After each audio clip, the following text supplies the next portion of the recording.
الحمد للہ وحدہ والصلاة والسلام علی من لا نبی بعدہ اما بعد فاعوذ باللہ من الشیطان الرجیم بسم اللہ الرحمن الرحیم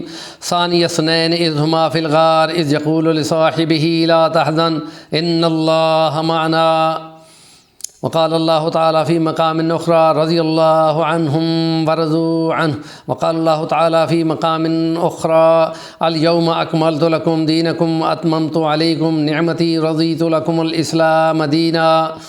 صدق اللہ العظیم رب اشرح لی صدری ویسر لی امری واحلل عقدۃ من لسانی یفقہوا قولی قال النبی صلی اللہ علیہ وسلم اصحابی کالنجوم بأیہم اقتدیتم اہتدیتم۔ قرآن مجید کے 10 ہجری کو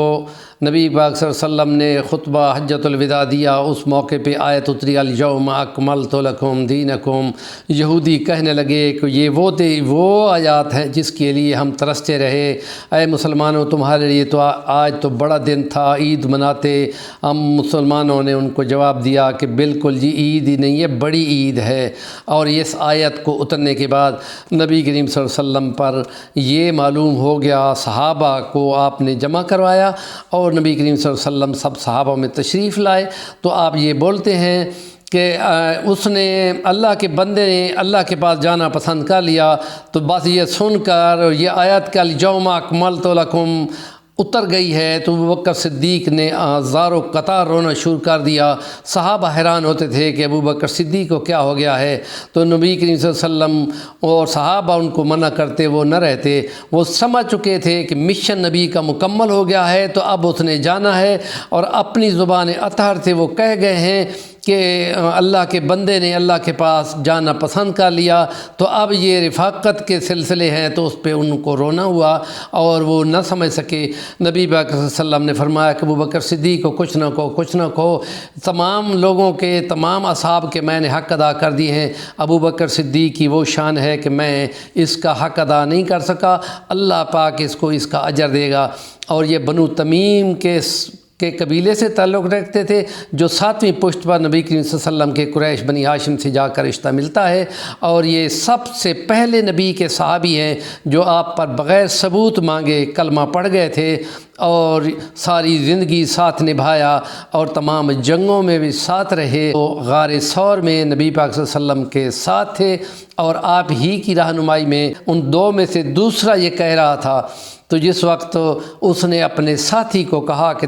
غم نہ کر، اللہ ہمارے ساتھ ہے، وہ اگر دیکھ بھی لیں گے تو اللہ نے بچایا، اور پھر سراقہ کے ہاتھ سے بھی اللہ نے ان کو بچایا تھا، اور نبی کریم صلی اللہ علیہ وسلم مدینہ میں پہنچ گئے۔ تو نبی پاک صلی اللہ علیہ وسلم کے اس صحابی نے کمال درجے پہ نبی کا ساتھ دیا، اور آپ جب مسلمان ہوئے تو ساتھ ہی آپ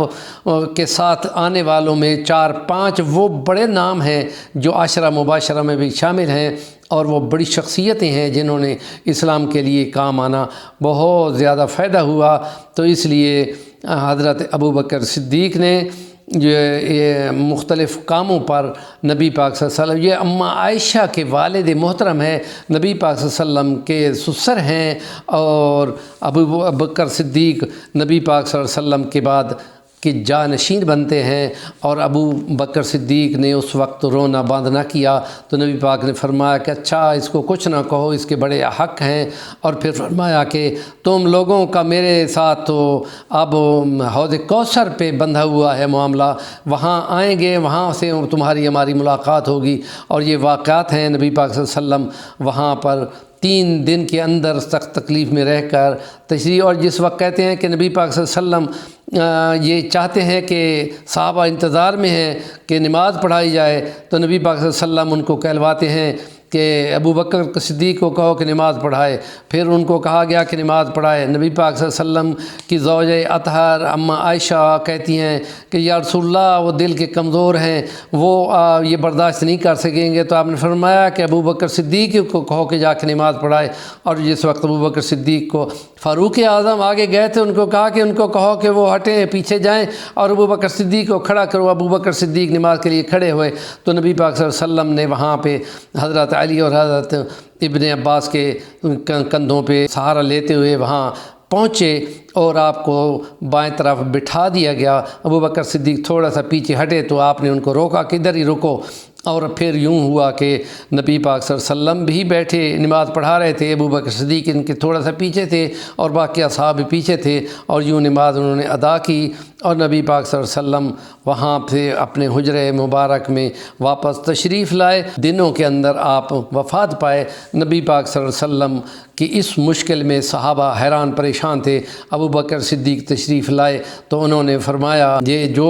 یہ اللہ کی عبادت کرتا ہے وہ یاد رکھو کہ اللہ حی القیوم ہے، زندہ ہے، اور جو نبی کی پاک صلی اللہ علیہ وسلم کی عبادت کرتا تھا وہ سن لے کہ نبی پاک فوت ہو گئے ہیں۔ تو یہ کلمات اس کے ساتھ ہم اس کے ملتے ہوئے 2 اور 3 ولاگ انشاءاللہ کریں گے، کیونکہ واقعات کا تسلسل بہت زیادہ ہے تو 5 منٹوں میں یہ مکمل ہونا ناممکن ہے۔ ہمارے چینل کا نام ہے صفی الرحمن الوانی، ضرور سبسکرائب کر لیں، اور اگر آپ کمنٹ کریں گے تو آپ کی مہربانی ہوگی۔